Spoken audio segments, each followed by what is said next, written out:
أعوذ بالله من الشيطان الرجيم بسم الله الرحمن الرحيم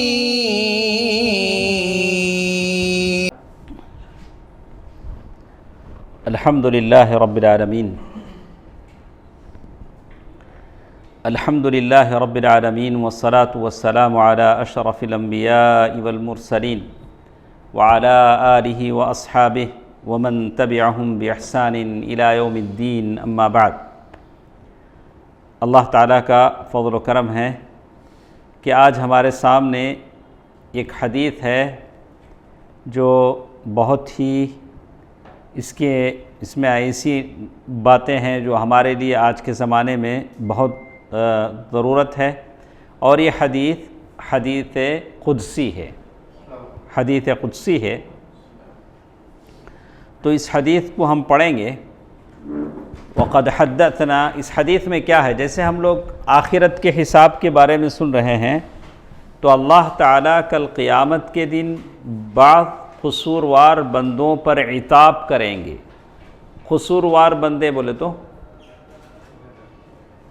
وہ بندے جو خطا کار ہیں، ان بندوں پر اللہ تعالیٰ کا غصہ ہوگا، عتاب ہوگا۔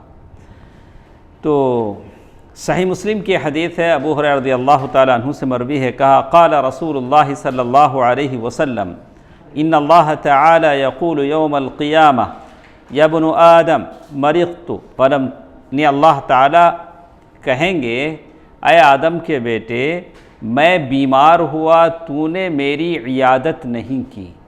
کیا؟ میں بیمار ہوا تو نے میری عیادت نہیں کی۔ تو قال، بندہ جواب دے گا یا رب، اے رب میں کیسے تیری عیادت کر سکتا ہوں؟ وَأَنْتَ رَبُّ الْعَالَمِينَ، تو کیا ہے؟ سارے جہانوں کا پروردگار ہے۔ اول وہلہ میں یہ خیال دل میں اٹھتا ہے کہ بیماری کی نسبت اللہ عز و جل کی طرف، اللہ تعالیٰ کی طرف بیماری کی نسبت نہیں کی جا سکتی، اسی لیے کہا وَأَنْتَ رَبُّ الْعَالَمِينَ، تو بیمار نہیں ہوتا ہے، تو سارے جہانوں کا رب ہے۔ پھر اللہ تعالیٰ کہتے ہیں اما علمت، کیا تم نے نہیں جانا ان عبدی فلانا مرض، میرا فلاں بندہ بیمار ہوا، تم اس کی عیادت کو نہیں گئے، تم اس کی عیادت کو نہیں گئے۔ اما علمت انک لو، اگر تم کو نہیں معلوم، اگر تم اس کی عیادت کرتے تو مجھے وہاں پاتے، مجھے کیا کرتے؟ وہاں پاتے۔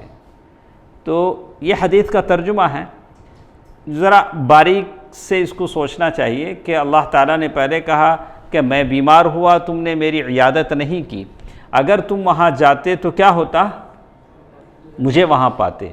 تو کیا اللہ تعالیٰ، جیسے اس میں کہا گیا حل ہوا وجود حسی بمعنی ان اللہ فی هذا المکان نفسہ، اللہ تعالیٰ اس بیمار بندے کے پاس ہوتا تو کیا محسوس طریقے سے ہوتا؟ اللہ تعالیٰ کا مقام کہاں ہے؟ علو، اللہ تعالیٰ بلند ہیں، اپنے عرش پر ہیں، ساتوں آسمانوں پر ہیں، ہم مانتے ہیں، یہی اہل السنہ کا عقیدہ ہے۔ البتہ یہ ایسا معاملہ ہے جیسے شیخ نے کہا کہ اللہ تعالیٰ کے بارے میں جب بات آتی ہے تو ہم کہیں گے کہ اس کی کیفیت ہم نہیں جانتے۔ بعض لوگوں نے کہا کہ بعض حدیثیں آتی ہیں کہ اللہ تعالیٰ ہر رات آسمان دنیا پر آتے ہیں، دنیا پر آتے ہیں تو اللہ کا عرش کیا ہو جاتا ہے؟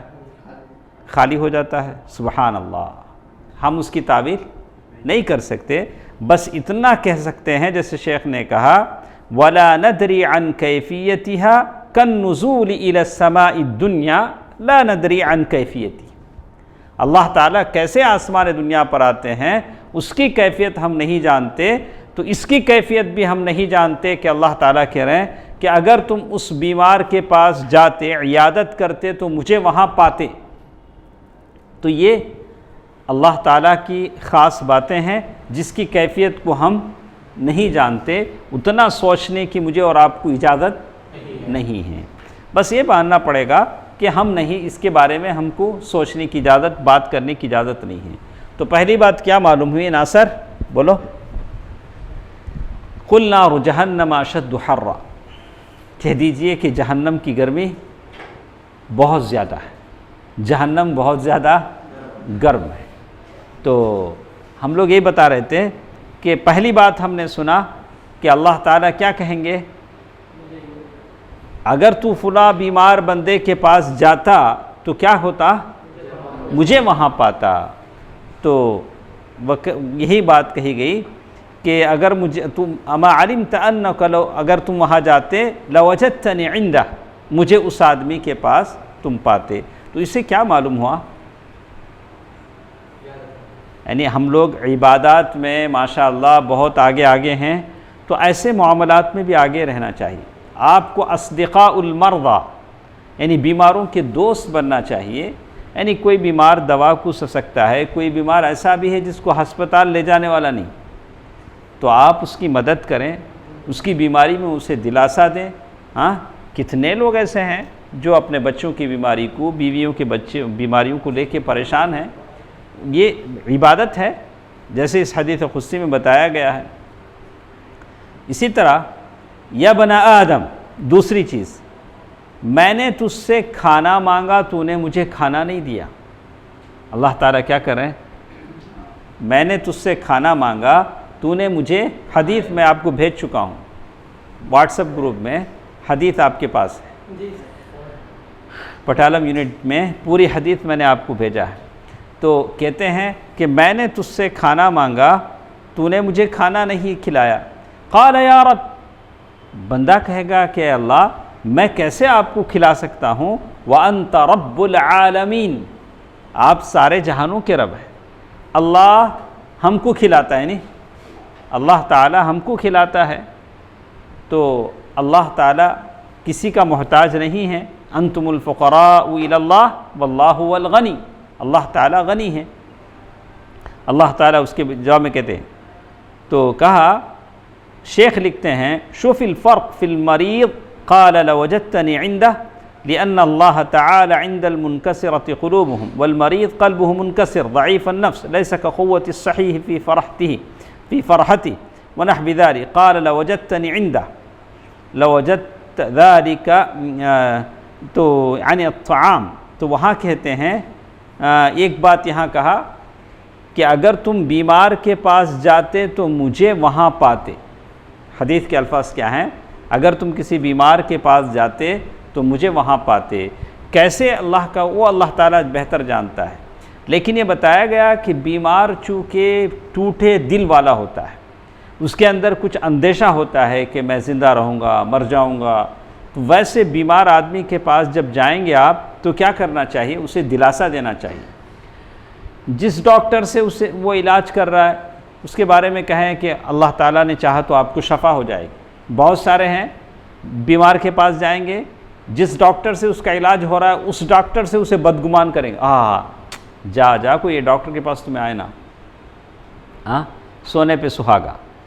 تو آدمی آپ بیمار کو دلاسا دیں، اسے حوصلہ دیں اور اس کے لیے دعا کریں. یہ اللہ کے نبی صلی اللہ علیہ وسلم کی سنت ہوتی ہے، اس لیے کہ مریض بہت ہی ٹوٹے دل والا ہوتا ہے، یعنی بہت منکسر المزاج ہوتا ہے. تو اسی طرح یا رب، یہ دوسری چیز اس کے بارے میں کہا اما علمت انہ، اللہ تعالیٰ پھر کہتے ہیں کہ کیا تم نے نہیں جانا کہ فلاں بندے نے تجھ سے کھانا مانگا تو نے اسے کھانا نہیں دیا. ہاں، اگر تم اس کو کھانا کھلائے ہوتے تو جیسے شیخ نے یہاں لکھا کہ میرے پاس وہ کھانا ہوتا، اللہ تعالیٰ کے پاس کیا ہوتا؟ وہ روزی ہوتی.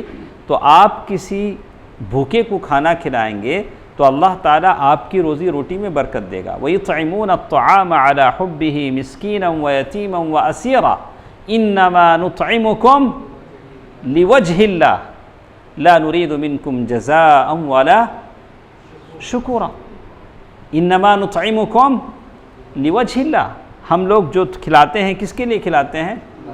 اللہ تعالیٰ کی خوشنودی کے لیے کھلاتے ہیں.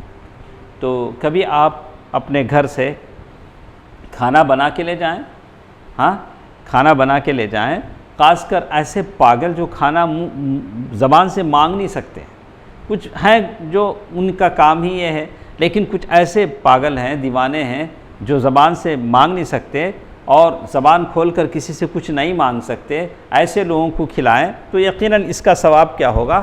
بالکل الگ ہوگا۔ وہی بات یہاں کہی گئی۔ اسی طرح ایک اور چیز جو اس حدیث میں بتائی گئی ہے، جیسے کہا یا ابن آدم، میں نے تجھ سے پانی مانگا، تو نے مجھے پانی نہیں پلایا۔ پہلی بات کیا تھی؟ بیمار کی عیادت۔ دوسری بات کھانا کھلانا۔ ماشاءاللہ نوٹ کر لیں، کل سے پورا کرنا ہے، پھر نیکسٹ ویک تک یہ پورے کام انشاءاللہ مجھے اور آپ کو کیا کرنا ہے، جس سے جو ہو سکے۔ کیا پانی پلانا بھی آپ سے نہیں ہو سکے گا؟ ہاں کسی کو اب تو پانی چھوٹے باٹل میں بھی آ گیا ہے، بڑا باٹل لینے میں آپ کو تکلیف ہے، چھوٹے 4 باٹل لے لیں، چھوٹے 4 باٹل لے لیں اور لے کر کسی مطلب آج ایسا بھی ہے کہ بھیک ایک طرح کا ایک یہ ہو گیا ہے، اچھے خاصے لوگ بھی کیا کرتے ہیں، بھیک مانگنے لگتے ہیں۔ اسی لیے بتلایا گیا کہ بلا ضرورت مسئلہ یعنی مانگنا کس کے لیے جائز ہے؟ بتلایا گیا کہ وہ جس کو بالکل آفت آ پڑی ہو یا کسی کا قرضہ اس نے اپنے ذمے لے لیا ہو، تو بلا ضرورت کے اگر کوئی بھیک مانگتا ہے تو کل قیامت کے دن ایسے آئے گا کہ اس کے چہرے پر خموش ایسے نشانات ہوں گے اور اس کا گوشت جگہ جگہ سے ادھیڑ گیا ہوگا۔ تو اسی لیے اللہ تعالیٰ سے دعا کرتے رہنا چاہیے کہ اللہ تعالیٰ ہم کو اس کا محتاج بنائے، کسی اور کا محتاج ہرگز نہ بنائے۔ تو کہتے ہیں کہ میں نے تجھ سے پانی مانگا اور تو نے مجھے پانی نہیں پلایا، تو بندہ کہے گا یا رب میں تجھے پانی کیسے پلا سکتا ہوں کہ تو رب العالمین ہے، تو کیا ہے؟ رب العالمین ہے۔ میں نے کئی بار دیکھا کہ آپ سینٹرل جاتے ہیں ریلوے اسٹیشن میں، پلیٹ فارم نمبر 9 جہاں لگتا ہے، وہاں پانی کے بڑے بڑے ٹھنڈے پانی کے رکھے ہوئے ہیں اور باقاعدہ وہاں لکھا ہوا ہے کہ یہ راجستھانیوں کی طرف سے مسافروں کے لیے، جو ماروڑی جو ہوتے نا ان کی طرف سے بڑی بڑی ٹنکیاں، پلیٹ فارم نمبر 9 جہاں سے لگتا ہے تو ہے، لوگ خدمت کر رہے ہیں۔ حالانکہ وہ خدمت کس کو کرنا چاہیے؟ ہم مسلمانوں کو کرنی چاہیے۔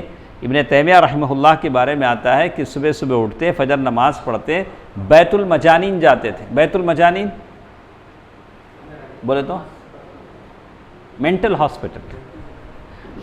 ہاسپٹل جہاں کے لوگ معمولی چیزوں کو بھی تڑپتے ہیں، دیوانے پاگل ہیں، ان لوگوں کر جا کر ان کے ساتھ مواسات کرتے، ان کی ضرورتیں پوری کرتے، یہ احساس میرے اور آپ کے اندر ہونا چاہیے۔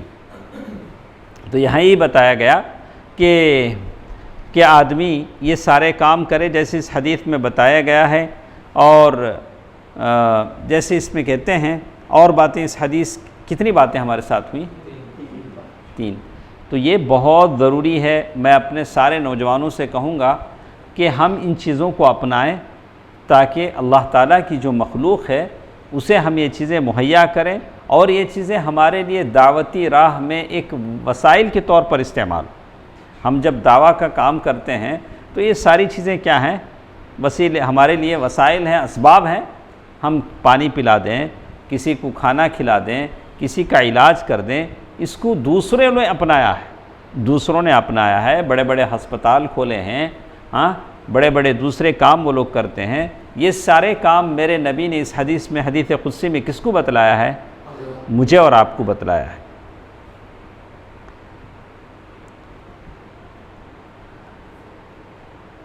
اور آخر میں کچھ اور چیزیں ہمارے ساتھ ہیں کہ حساب کے آخری وقت میں ایک ایسا ہوگا کہ اللہ تعالی ہر ایک کو اس کا نام اعمال دے دیں گے۔ بہت سارے ہمارے پاس جو باتیں ہو رہی ہیں حساب کتاب کی، تو اللہ تعالیٰ حساب کے آخر میں جیسے کہا فَأَمَّا مَنْ أُوتِيَ كِتَابَهُ بِيَمِينِهِ فَسَوْفَ يُحَاسَبُ حِسَابًا يَسِيرًا وَيَنْقَلِبُ إِلَىٰ أَهْلِهِ مَسْرُورًا۔ نام اعمال جو دیا جائے گا سیدھے ہاتھ میں تو اس کا حساب آسان ہوگا اور وہ اپنے گھر والوں کی طرف بڑی خوشی کے ساتھ لوٹے گا۔ جیسے کہتے ہیں، اور مومن جب وہ اپنے نام اعمال کو دیکھے گا کہ اس میں توحید ہے، اس کے نیک اعمال ہیں، بڑی خوشی ہوگی، لوگوں کو خوشخبری سنائے گا اور اپنی اس خوشی کا اعلان کرے گا، زور سے چیخے گا، اپنی خوشی کا اعلان کرے گا۔ ظاہر ہے اگر کسی کو پروانہ نجات کا مل جائے تو اسے کتنی خوشی ہوگی، کتنی خوشی ہوگی۔ فَأَمَّا مَنْ أُوتِيَ كِتَابَهُ بِيَمِينِهِ فَيَقُولُ هَاؤُمُ اقْرَءُوا كِتَابِيَهْ إِنِّي ظَنَنْتُ أَنِّي مُلَاقٍ حِسَابِيَهْ فَهُوَ فِي عِيشَةٍ رَاضِيَةٍ فِي جَنَّةٍ عَالِيَةٍ قُطُوفُهَا دَانِيَةٌ كُلُوا وَاشْرَبُوا هَنِيئًا بِمَا أَسْلَفْتُمْ فِي الْأَيَّامِ الْخَالِيَةِ۔ یہ آیتیں ہیں سورۃ الحاقہ، آیت نمبر 19 سے 24 تک۔ ایک مرتبہ سورہ حاقہ پورا پڑھیں، کیا رفیق بھائی؟ ایک بار پورا پڑھیں، آپ کو لگے گا کہ آپ جنت کی نعمتوں میں ہیں۔ پورا نقشہ اللہ تعالیٰ نے کھینچ لیا ہے کہ کیسے وہاں ہوگا۔ انی ظننت انی ملاق حساب، آدمی کہے گا کہ مجھے یقین تھا کہ میرا حساب ایسے آئے گا۔ فہو فی عیشۃ راضیہ فی جنت عالیہ، ایسے بلند و بالا جنتوں میں جس کی میوے بالکل قریب ہوں گے۔ کلوا واشربوا، حالانکہ دنیا میں جیسے میں نے کہا بہت سارے فروٹس ایسے ہیں جس کو آپ خرید نہیں سکتے، ہم لوگ خرید نہیں سکتے، لیکن جنت ایسی ہے جہاں کہ ساری چیزیں آپ کے لیے کہی جائیں گی کلوا واشربوا ہنیئا، ارے بڑے مزے سے کھاؤ، جو کچھ تم نے کیا اس کے بدلے ساری چیزیں دی جا رہی ہیں۔ وَأَمَّا الْكَافِرُ، یہ کس کے لیے ہے؟ مومن کے لیے ہے۔ رہا کافر اور منافق اور گمراہ، تو ان کی پیٹھ پیچھے سے نام اعمال دیے جائیں گے اور وہ اس وقت چیخے گا، چلائے گا، ارے میں برباد ہو گیا، میرے اوپر ہلاکت ہو، بربادی ہو۔ وَأَمَّا مَنْ أُوتِيَ كِتَابَهُ وَرَاءَ ظَهْرِهِ فَسَوْفَ يَدْعُو ثُبُورًا، شیطان کے لیے ممبر لگایا جائے گا حشر میں آگ کا۔ کون سا ممبر؟ اس پر وہ کھڑے ہوگا، خطبہ دے گا، چیخے گا، یا ویلا، ارے برباد ہو گیا۔ اس کے پیچھے وہ سارے کیا کہیں گے؟ ارے ہم تو برباد ہو گئے، ہم تو تباہ ہو گئے، ہماری یہ حالت ہو گئی۔ بالکل ایسے ہی چلے گا، یا ویلا یا ثبورا۔ وَأَمَّا مَنْ أُوتِيَ كِتَابَهُ وَرَاءَ ظَهْرِهِ فَسَوْفَ يَدْعُو ثُبُورًا وَيَصْلَى سَعِيرًا وَأَمَّا مَنْ أُوتِيَ كِتَابَهُ بِشِمَالِهِ فَيَقُولُ يَا لَيْتَنِي لَمْ أُوتَ كِتَابِيَهْ، وہ کہے گا کہ کاش مجھے میرا نام اعمال نہ دیا جاتا۔ وَلَمْ أَدْرِ مَا حِسَابِيَهْ، میں نہیں جانتا کہ میرا نام اعمال کیسے ہے۔ یا لیتہا کانت القاضیہ، اے کاش جو موت آئی تھی اس کے بعد مجھے زندہ نہ کیا جاتا۔ اب وہ شکوہ کرے گا، ما اغنی عنی مالیہ، میرا مال میرے کچھ کام نہیں آیا، میری ساری سرداری چلی گئی، ختم ہو گئی۔ خذوہ فغلوہ، اللہ تعالیٰ فرشتوں کو حکم دیں گے اسے پکڑ لو اور جگڑ لو، بیڑیوں میں کیا کرو؟ جگڑ لو۔ ثم الجحیم صلوہ، پھر اسے کیا کرو؟ جہنم میں ڈھکیل دو۔ تو اس وقت ہوگا جب اللہ تعالیٰ نام اعمال دیں گے، نام اعمال جب دیں گے دونوں طرف دونوں کا فیصلہ ہو جائے گا۔ اسی لیے اللہ تعالیٰ کہتے ہیں ھذا کتابنا ینطق بالحق، ینطق علیکم بالحق۔ تو اسی لیے آدمی کو کیا کرنا چاہیے؟ زبان سے کوئی بھی لفظ نکلے سوچ سمجھ کر ہم نکالیں، بھلے مذاق میں کہیں، سیریس کہیں، ہر بات ہماری کیا ہوتی ہے؟ لکھی جاتی ہے۔ امام مالک، اسی لیے امام احمد بن حنبل اسی لیے کہتے ہیں کہ مریض حالت سکرات میں جو سسکتا ہے وہ تک کیا ہوتا ہے؟ نام اعمال میں لکھا جاتا ہے۔ اسی لیے ائمہ تھے جو بڑے بڑے ائمہ، انہوں نے آخری وقت وہ تک اپنی زبان سے نکالنا بند کر دیا تھا کہیں ایسا نہ ہو کہ وہ بھی نام اعمال میں لکھا جائے۔ اس لیے کہ ہر لفظ جو آپ کی اور میری زبان سے نکلتا ہے کیسے ہونا چاہیے؟ بالکل نپاتلا ہونا چاہیے۔ کل اللہ سبحانہ و تعالیٰ اس کے تعلق سے پوچھیں گے تو کیا جواب دوں میں اللہ تعالیٰ کے پاس؟ جو لفظ بھی آپ اپنی زبان سے نکالیں بالکل اس کے لیے اپنا جواب تیار رکھیں۔ اور اس کے بعد ہمارے ساتھ ایک بات تھی کہ اللہ تعالیٰ کے پاس ہر چیز کا بدلہ چکایا جائے گا، انسانوں کے مابین ہی نہیں، جانوروں کے بیچ میں بھی کیا ہوگا؟ اسی لیے کہا کہ القرنہ، ایک سینگ والی بکری نے بے سینگ والی بکری کو اگر مارا ہے سینگ، تو اس بے سینگ والی بکری کے سر پر سینگ پیدا کیے جائیں گے اور اللہ تعالیٰ اس کا بدلہ بھی اس سے دلائے گا۔ تو بہرحال اسی لیے اللہ تعالیٰ نے کہا کہ جو بھی خطیہ ہے، ظلم کسی پر ہے، اگر وہ کسی پتھر میں وَتَكُنْ فِي صَخْرَةٍ أَوْ فِي السَّمَاوَاتِ أَوْ فِي الْأَرْضِ يَأْتِ بِهَا اللَّهُ، ہماری کوئی بھی غلطی بھرے وہ کسی چٹان میں ہو یا آسمانوں میں ہو، زمین میں ہو، کون لائے گا؟ کون لائے گا؟ اللہ لا کر ٹھہرا کرے گا کہ فلاں وقت فلاں کو تم نے یہ بات کہی، اس کی یہ غیبت کی، اس کو یہ گالی دی، اس پر تو نے ہاتھ تپڑ مارا۔ تو یہ ساری چیزیں اللہ تعالیٰ کے پاس ہیں۔ بعد میں اللہ نے کہا ان اللہ لطیف خبیر، اللہ تعالیٰ باریک بھی ہیں، بخفاء الامور، تمہارے جو چھپے چھپے معاملے ہیں۔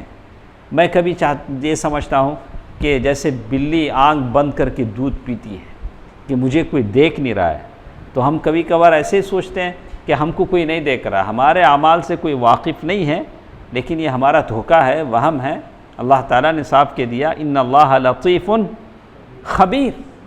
تو آدمی کو احتیاط کرنا چاہیے، کل اللہ تعالیٰ کے پاس سارا حساب و کتاب ہے۔ اسی لیے صحیح مسلم کی روایت ہے کہ اللہ تبارک و تعالیٰ کل قیامت کے دن سارے حقوق دوسروں کو دلوائیں گے، حتیٰ یقاد للشاة الجلحاء من الشاة القرناء، یہاں تک کہ بے سینگ والی بکری کو سینگ والی نے اگر مارا ہے تو اس کا بدلہ بھی اس سے دلایا جائے گا۔ من ضرب بصوت ظلما اقتص منه یوم القیامہ، اگر کسی کو ہم نے کوڑے مارے ہیں تو کل قیامت کے دن اس کا بدلہ ہم سے دلایا جائے گا۔ دنیا میں تو بھلے آدمی بچ جاتا ہے، لیکن اللہ تعالیٰ کے پاس ہر چیز کا بدلہ ہے۔ تو آدمی کو پرہیز کرنا چاہیے، زبان سے کوئی بھی لفظ نکالتے ہوئے اللہ تعالیٰ سے ڈرنا چاہیے۔ تو انشاءاللہ ہمارے پاس بہت ساری باتیں اور بھی ہیں کہ اللہ تعالیٰ کے پاس بدلہ دلانے کا جو یہ ہے وہ کیسے ہوگا، کیسے ایک دوسرے کو اس سے بدلہ دلایا جائے گا، کیسے وہ ساری کارروائی ہوگی، اس کی الگ ایک بحث ہے۔ انشاءاللہ کل کے درس میں ہم اسے سنیں گے۔ آج کے اس درس میں جو باتیں ہمارے ساتھ تھیں اکرم صاحب اس کا خلاصہ دیں گے ہمارے ساتھ۔ تو کیا بات تھی ہمارے ساتھ؟ یعنی میں بولتا ہوں یہ جو لوگوں کے لیے ہم کیا کیا کرنا ہمارے لیے مناسب ہے، جیسے حدیث قدسی میں بتایا گیا ہے، کیا ہے؟ مریضوں کی عیادت، یہ سب سے اہم چیز ہے، سب سے اہم چیز ہے جو ہم کو دیا گیا ہے۔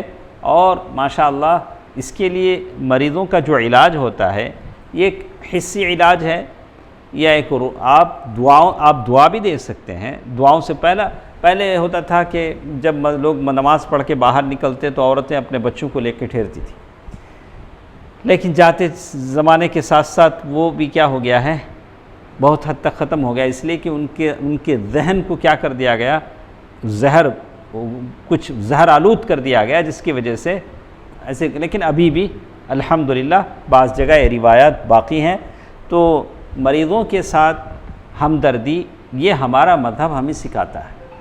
مریض بھلے کسی مذہب سے اس کا تعلق ہو، لیکن مریضوں کے لیے ان کے ساتھ ہمدردی کرنا، ان کے لیے دواؤں کا انتظام کرنا، بیمار کو ہسپتال لے جانا، یہ سارے کام ہیں۔ دوسری چیز جو ہمارے پاس تھی وہ کیا تھی اس حدیث کی روشنی میں؟ کھانا کھلانا۔ ماشاءاللہ اس میں تو ہم بہت آگے ہیں، کھانا بھی کھلاتے ہیں، تو اس کو اور لیکن مستحق لوگوں کو کھلائیں، جو لوگ زبان سے مانگ نہیں سکتے ہیں۔ ماشاءاللہ آج لوگ ایسے ہیں کہ بہت زیادہ فقر و فاقہ بھی ہے، کچھ لوگ بول سکتے ہیں، کچھ لوگ بول نہیں سکتے ہیں۔ تو کسی بیوہ عورت کی فکر کرنا، الارملہ والایتام، اسی لیے کہا کہ جو شخص بیوہ عورتوں کی فکر کرتا ہے، یتیموں کی فکر کرتا ہے، وہ اس آدمی کی طرح ہے کالمجاہد فی سبیل اللہ، جو اللہ کے راستے میں جہاد کرتا ہے۔ تو آدمی کو احساس کرنی چاہیے کہ آپ کے محلے میں کوئی ایسا نہ ہو، کوئی بیوہ عورت ایسی نہ ہو جو اپنی بیوگی میں اپنی ضروریات پوری نہیں کر پاتی ہوں، اس کے لیے کھانا دینے والا کوئی نہ ہو، چاول مہیا کرنے والا کوئی نہ ہو، اس کے لیے دوا کا انتظام نہ ہو، تو اس کے لیے آدمی کو کوشش کرنی۔ تیسری چیز ہمارے پاس کیا تھی؟ پانی۔ ماشاءاللہ، یہ 3 چیزیں اہم ہیں جو ہمیں کرنی ہیں۔ کوشش کریں، اللہ تبارک و تعالیٰ سے دعا کریں کہ اللہ تبارک و تعالیٰ یہ سارے کام مجھے اور آپ کو کرنے کی توفیق دے۔ اسی لیے سلف کہتے ہیں کہ بہت ساری بیماریاں ایسی ہیں جن کا علاج کئی ایسے مزمن ہیں، جو ایسے بیماریاں جو ختم نہیں ہوتی ہیں۔ اگر کوئی آدمی کہیں نل کھدوا دیتا ہے، کہیں کنواں کھدوا دیتا ہے، تو اللہ تعالیٰ اس کی بیماری کو شفا دیتا ہے۔ پیروں کا درد ہے ختم نہیں ہوتا ہے، کوئی ایسا درد ہے ختم نہیں ہوتا ہے۔ اپنے گھر کے باہر پانی کا نل لگوا دیا، یہاں کہیں کنواں کھدوا دیا، یہاں کوئی ٹنکی لگوا دی، اس سے لوگ پانی پیتے ہیں، تو اللہ تعالیٰ اس سے بیماری سے کیا کر دیتا ہے؟ شفایا بھی دیتا ہے۔ آپ مشورہ دیں۔ آج کے لیے اتنی باتیں کافی ہیں۔ مشرک کی ضیافت کا کیا حکم ہے؟ تو مشرک تو مشرک ہے، ہاں مشرک تو جتنی حدیثیں ہمارے پاس آتی ہیں، اللہ کے نبی صلی اللہ علیہ وسلم نے کتابیہ جو یہودی تھے، یہودیوں کے مشکزے سے اللہ کے نبی صلی اللہ علیہ وسلم نے پانی بھی پیا، اور اسی طرح یہ بھی روایت آتی ہے کہ وہ مشرکہ عورت جو اپنا پانی کا مشکزہ لے کے جا رہی تھی، اس کی مشکزے سے پانی بھی اللہ کے نبی صلی اللہ علیہ وسلم نے پیا ہے، پانی بھی پیا ہے۔ اور مشرک اور بعض جو اہل کتاب ہیں، اسی نے بکری کی دعوت کس نے دی تھی؟ یہودی نے دیا تھا۔ تو یہودی وہ اہل کتاب تھے، تو ایسا ان کی ہدایہ بھی اللہ کے نبی صلی اللہ علیہ وسلم نے لیے ہیں۔ تو علماء کے اس سلسلے میں مجھے نہیں معلوم کہ کوئی خاص فتویٰ ہو کہ اس کی حرمت بتائی گئی ہو، تو لیکن مناسبات الگ الگ ہوتے ہیں۔ اگر کسی بت پر، استحان پر اگر چڑھاوے کی ہے تو آدمی کو اس سے بچنا چاہیے۔ تو انشاءاللہ سبحانک اللہم ربنا و بحمدک، اشہد ان لا الہ الا انت، استغفرک و اتوب الیک۔